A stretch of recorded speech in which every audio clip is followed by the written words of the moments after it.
Los lunes buscamos soluciones. ¿Sabes gestionar tu tiempo? Si a menudo compruebas que no alcanzas tus objetivos, a pesar de tener la sensación de no haber perdido ni un minuto al día, si constantemente dices eso de no me llega la vida, seguramente tienes un problema de gestión del tiempo, que suele incluir síntomas como no saber decir que no, o tener el mal de reunionitis, o no saber planificarse, o delegar. Sea como sea, lo más práctico es aprender a ser dueños de nuestro tiempo, es decir, de nuestras vidas.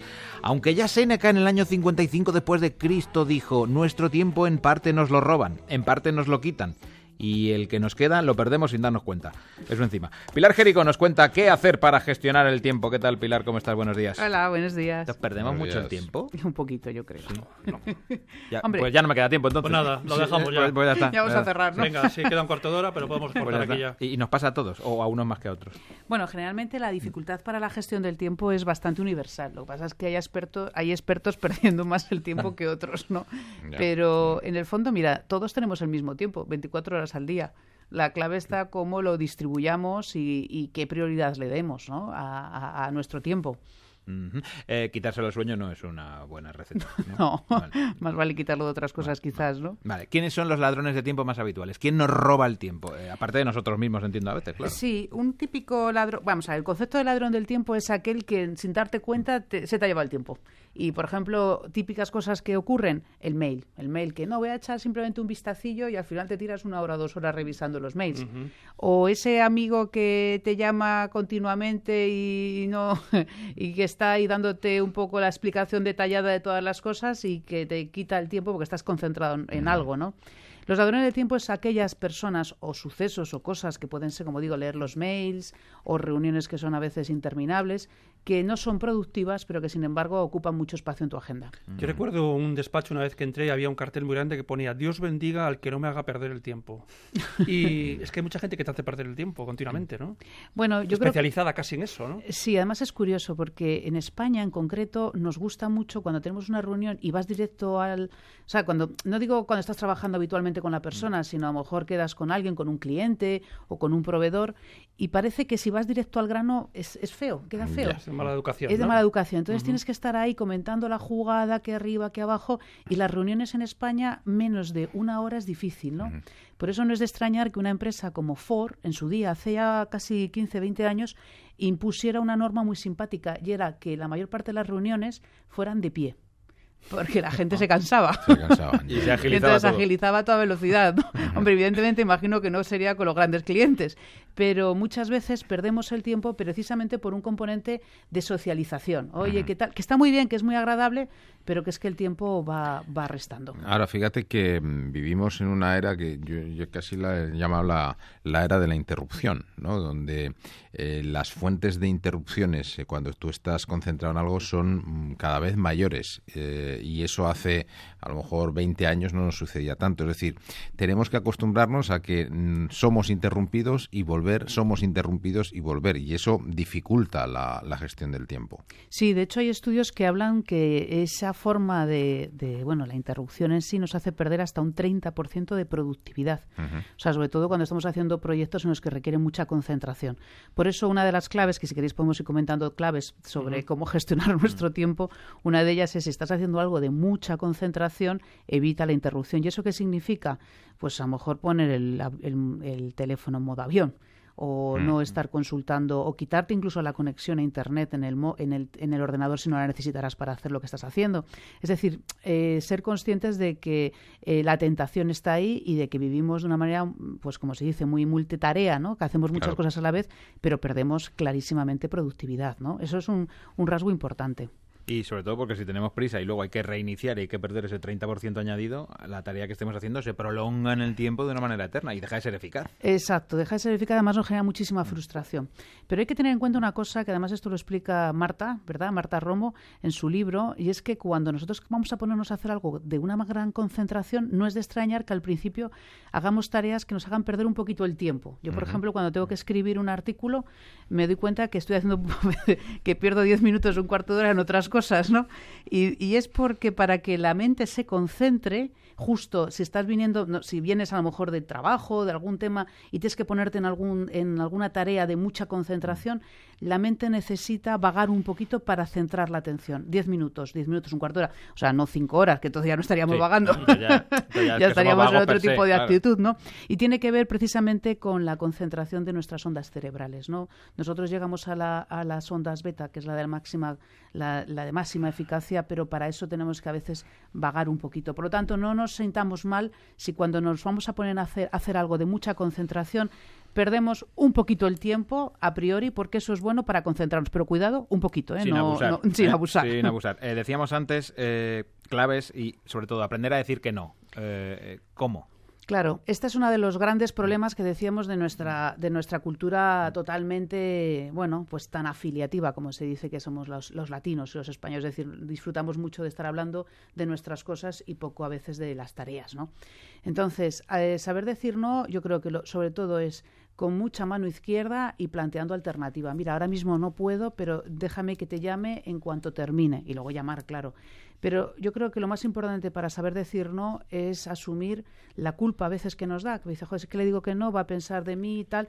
Pues no, vas simplemente que es una forma más eficaz de funcionar y que te va a ser mejor para ti y no va a pasar nada para la otra Y lo persona. bonito que es no hacer nada también, ¿no? Es, por ejemplo, este fin de semana mucha gente ha tenido puente, habrá dicho, yo lo que quiero es no hacer nada, perder todo el tiempo del mundo. Eso también pasa, ¿no? Pero eso es son unas malas vacaciones, digamos, ¿no? No, para nada. Fíjate, como dice Marta en el libro, famoso de nuevo, en el Entrena tu cerebro, de las siete habilidades que hay que tener, una de ellas es no hacer nada. Nada.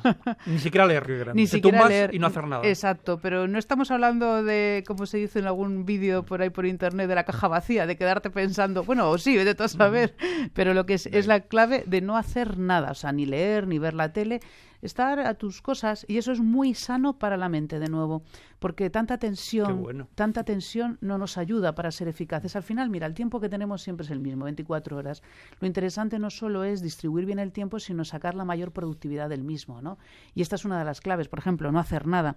Otra clave curiosa que tenemos que hacer, interesante, es distribuir el tiempo en bloques de tiempo. Es decir, por ejemplo, yo tengo que hacer muchos mails, tengo que, agrupar las cosas, coger las distintas actividades que yo tengo que hacer, resolver este problema, atender esta situación, cojo los objetivos, lo distribuyo en tareas, significa mails, recados, llamadas, etcétera, y luego las agrupo. O sea, de 4 a 5 mails, O sea, de 6 a 7, claro. Ir a hacer la compra. Eso tiene un riesgo, y es que, claro, mientras lo estás planificando te van interrumpiendo y entonces la planificación se te ha comido todo el tiempo, ya.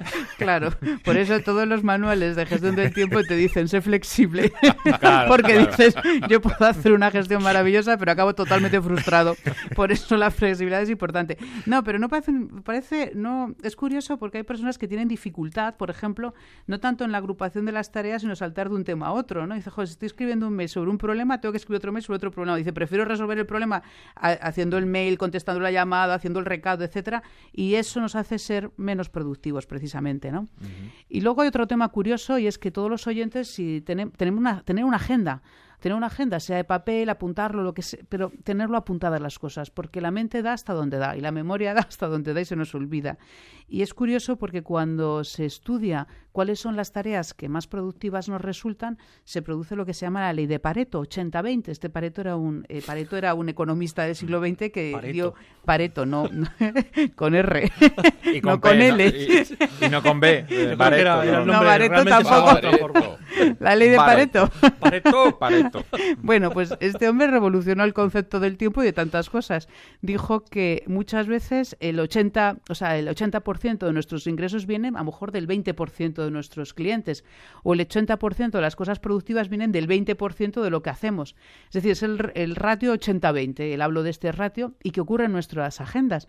Si nosotros cogemos nuestra agenda y vemos qué es lo más productivo de lo que yo he hecho, pues probablemente el 20% del tiempo habrá sido a eso que yo he dedicado, pero habrá habido mucho otro tiempo que lo haya perdido. Es decir, centrarnos en las tareas que son realmente esenciales, que nos hacen alcanzar ese 80% de productividad. Oye, ¿no? y de estudiantes todos hacíamos un horario, todos nos decían que teníamos que hacer un horario, y una vez que ya dejas de estudiar el horario se acabó, ya no tienes que andar con un horario por casa, o eso estaría bien, ponerte un horario y decir, bueno, pues voy a organizarme la semana.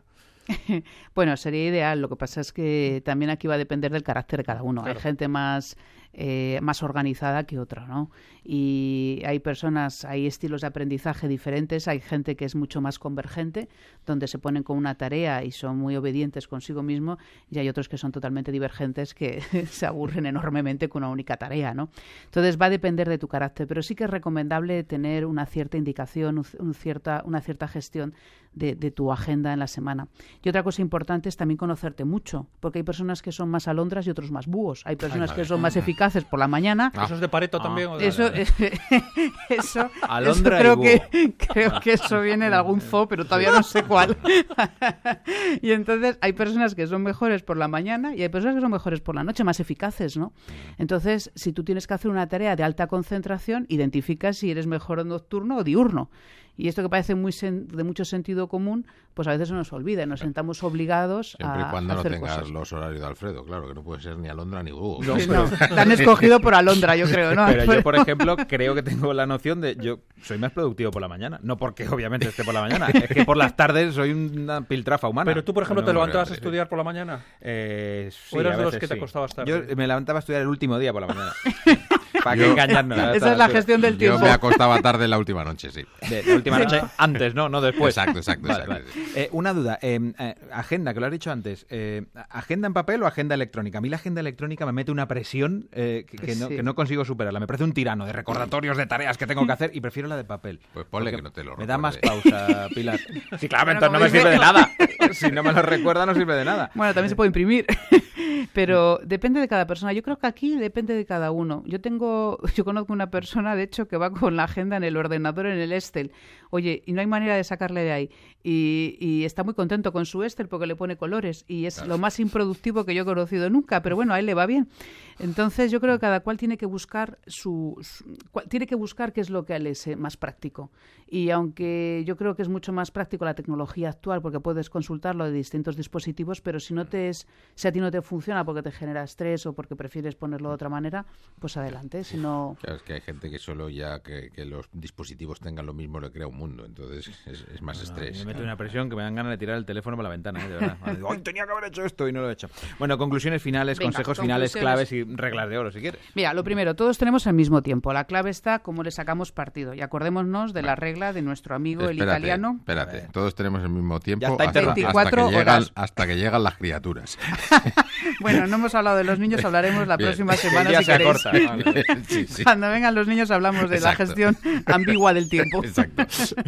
Bueno, entonces todos tenemos el mismo tiempo, aunque tengamos criaturas, y lo interesante es, acordémonos de nuestro economista Pareto, que con P y con R, el 80-20. Significa que el 20% de las actividades nos va a suponer el 80% de la productividad. Así que tenemos un 80% de actividades que nos hacen perder tiempo. Por lo tanto, tengamos en cuenta esto. Segundo, creemos bloques de tiempo, es decir, concentremos a medida que podamos los mails, los recados, las llamadas de distintas actividades para poder ser más productivos. Identifiquemos los ladrones del tiempo, que digamos sabiendo decir no, y si tenemos muchas reuniones, una de las claves, decíamos, es hacerlas de pie, por ejemplo, para evitar el mal, a veces endémico también en nuestra sociedad, de muchas reuniones que nos hacen perder muchísimo tiempo. Te damos a comer a una reunión ahora. Comemos de pie, esa cosa. Buscando soluciones, en este caso, con la gestión del tiempo. Pilar Jericó, muchas gracias, Pilar. Muchas gracias a vosotros. Y hasta la semana que viene. Hasta la semana que viene. Y hasta la semana que viene. Hasta la semana que viene.